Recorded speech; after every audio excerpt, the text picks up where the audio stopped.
30শে June বাকি চাচা ছাদের একটি ফল আমরা ছিঁড়ে টেস্ট করব, দেখে আনার কেমন আল্লাহ দিয়েছে। আলহামদুলিল্লাহ প্রতিটা গাছে আনার ব্যাপক হারে ধরে আছে। এখন ফলটা আমরা টেস্ট করে দেখব যে কেমন।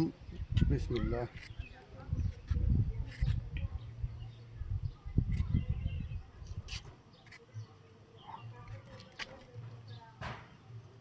ছাই জাতের আনার না? হ্যাঁ তাই। আসলে বেদানা যখন পাকে হাত দিলেই কিন্তু খুলে আসার কথা। এটা আরও থাকবে, আরও থাকবে 15-20 দিনের মতো থাকবে। বর্ষাকালের জন্য কালারটা আসেনি। আপনার শীতের সময় কালারটা আসবে লাল টকটকা একবার। এখন কালারটা এখনো আসেনি, কালারটা আরও আসবে, আর সময় লাগবে। হারভেস্টের এখনো সময় আছে। বিসমিল্লাহির রহমানির রহিম। সিড কেমন? এটার মিষ্টি আছে না? বেশ নরম এবং সুন্দর সিড, আপনার একেবারে নরম, খেতেও খুব সুন্দর।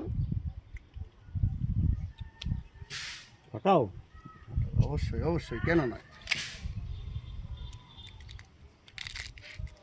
পুরো মাখন, মধু রসমালাই। আলহামদুলিল্লাহ ফল খুব সুন্দর আছে। আপনার বর্ষার জন্য কালারটা আসেনি। সুজন চাচাকে আমরা মিস করছি। আমার সুজন চাচার পরিবর্তে আমার পিন্টু চাচা আছে, এক চাচা হলেই। আলহামদুলিল্লাহ খুবই ভালো